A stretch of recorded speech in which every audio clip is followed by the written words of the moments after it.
through me. Screen coming, okay. Pick, keep it all the way up, go.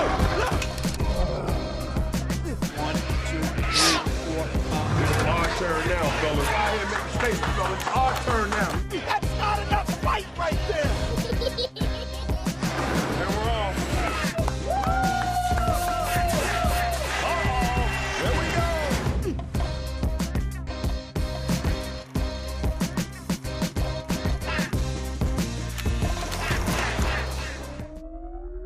The sun is rising again for the Phoenix Suns. Suns trying to win their 13th straight game at home. First NBA team to reach 14 wins. The surprise team of this young NBA season has been the Phoenix Suns. But few expected them to be a power in the West after last season's injury-marred campaign, in which they failed to make the playoffs for the first time in 5 years. Last season was a disappointment for all of us. You know, at the end of the year, we started to find some cohesion, but it was too late. Injury bit us a little bit. I had to sit out for, the last 28, 29 games of the season, and it kind of went, a little south from there. When we got to the end of the season and we weren't in the playoffs, that was a tough pill to swallow.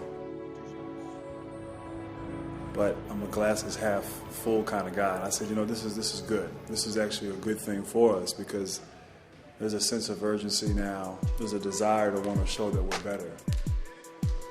Everyone found motivation in our failures and disappointments from a season ago. Everyone had a good summer, came to camp, ready to go.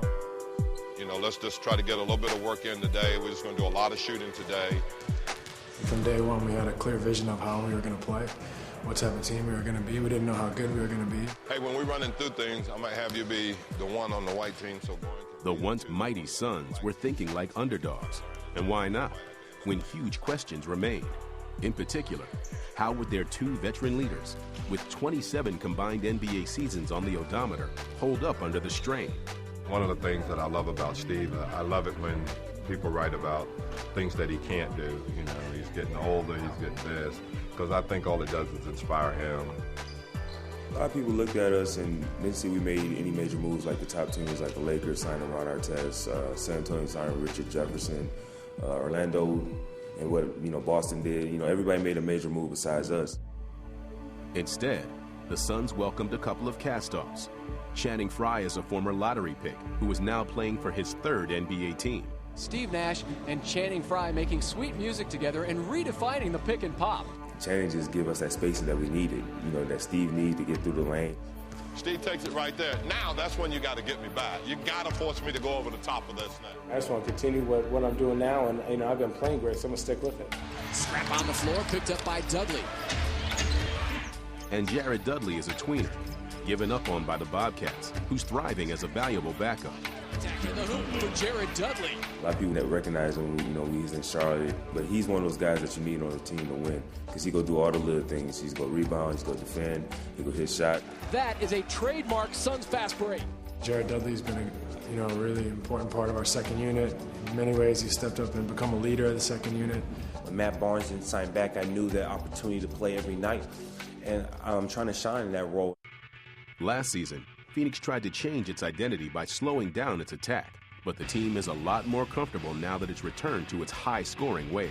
The Suns won it. How sweet it is! Stoudemire takes it inside for the Savage Slam. 9-2, the first team in the NBA to win 9 games. The Suns one of 4 unbeaten teams at home this year. Nash. Rondo went under the screen and pays for it. A lot of people looking at this start for the Suns and wondering, is it for real? I didn't think we'd start off the way we started, but I felt we would be better than what people were expecting from us. We know what we can do. We know the type of team we can become if we just work at it and work hard. You always want to be known as one of the elite teams. Whether you're an underdog or not, you want to be known as a team to be reckoned with. It's no mistake why they're able to play this way on the court. This is a together team. Let's just keep it simple just like we have. Just run and make simple plays, okay? This season, the players have formed strong bonds as they work together to bounce back from disappointment. How about that move? Usually on the perimeter is where he hammers. All that adversity that everybody has as individuals has made us really just connect and trust and love each other as a team. I really believe there is a new spirit and a new vibe to the Suns team. When you're in an environment where you have great chemistry, you have camaraderie, you have guys playing for one another, it's a fun environment. Hey, I'm a believer, baby. Hey, I'm a believer. He's got to try to stop you right in here. While the Suns' hot start has cooled a bit, their confidence hasn't wavered, and the underdogs are now thinking like contenders. So we want to stay humble and hungry and just keep chipping away every day. To do what you can every day, whether it's a practice day, an off day, or a game day, to prepare yourself. And if we have that mentality and we continue to improve little by little over the course of the year, you know, we're not going to win 42, 43 games like everyone predicted. We're going to be in the 50s, we're going to be in the playoffs, and we'll have a chance to knock somebody off. Coming up on Real NBA, the Spurs snag another second-round surprise as DeJuan Blair is proving he has first-round talent. A lot of people obviously passed on him, and we happened upon a gem. The Blair at the baseline, spinning inside, on Garnett, puts up a shot and scores. How in the world did this guy fall as low as he did?